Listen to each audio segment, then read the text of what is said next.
আসসালামাইকুম। আজকে দেখাবো আমরা জিএসএম গ্রাম স্কোয়ার মিটার। এটাকে আমরা রূপান্তরিত করবো আউন্সে থেকে। অনেক সময় ওভেন ফ্যাক্টরির ক্ষেত্রে আউন্সটাকে, যেমন এটা যদি হয় আমার 6 আউন্স বা 12 আউন্স, আউন্সটা বুঝি, কিন্তু জিএসএম এ আমরা কিভাবে এটা রূপান্তরিত করবো সোজা হিসাব আমরা বলতে, আমরা যেমন জিএসএম মানে হলো আমাদের গ্রাম স্কোয়ার মিটার।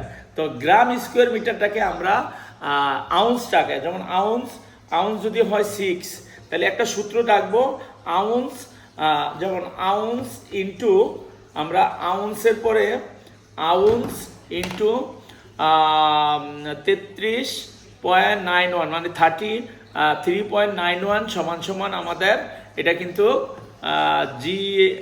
জিএসএম মানে গ্রাম স্কোয়ার মিটার, এটা বের হয়ে যাবে। তাহলে ধরে নিলাম আমরা 6 আউন্স আমরা একটা ফেব্রিক বায়ার, এটা ট্যাকে লেখা আছে, এটা অনেকে জানেন না, বা ফ্যাক্টরি কিউসি জানেন না, বাইং অফিসে জানেন না, সাথে সাথে স্কোয়ার মিটারের মেশিন থাকে। তো 6 আউন্স যদি লেখা থাকে, তাহলে আমরা 6 স্কোয়ার মিটার কাটাবো 6 ইন্টু 33.91 সমান সমান আমাদের আসবে 230.46।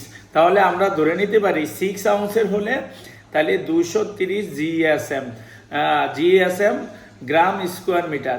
তো আশা করি আপনারা এইভাবে করতে পারবেন। অনেকেই আমাকে প্রশ্ন করছেন, অনেকে আমাকে এটা নিয়ে অনেক কমেন্টস করছেন, যেই কারণে আমি এটা দিই। তো আপনাদের একটু শিখার বিষয় থাকলে আপনারা কমেন্টস করবেন। নতুন নতুন ভিডিও এবং জানার বিষয়, পোশাক শিল্প, বাইং অফিসের বিষয়ে আমার কাছে টেকনিক্যাল মেসেজ করবেন। আমি ইনশাল্লাহ আপনাদের পাশে থাকবো এবং সুন্দর করে আপনাদেরকে বুঝিয়ে দেবো। এটাই আমার প্রত্যাশা। অনেকেই আউন্সটাকে জিএসএম বাইর করতে পারেন না, যেই কারণে আমি চেষ্টা করব আপনাদের এই বিষয়গুলো টুকিয়ে দিয়ে। ধন্যবাদ, সবাই শেয়ার করে দিন ভিডিওটা।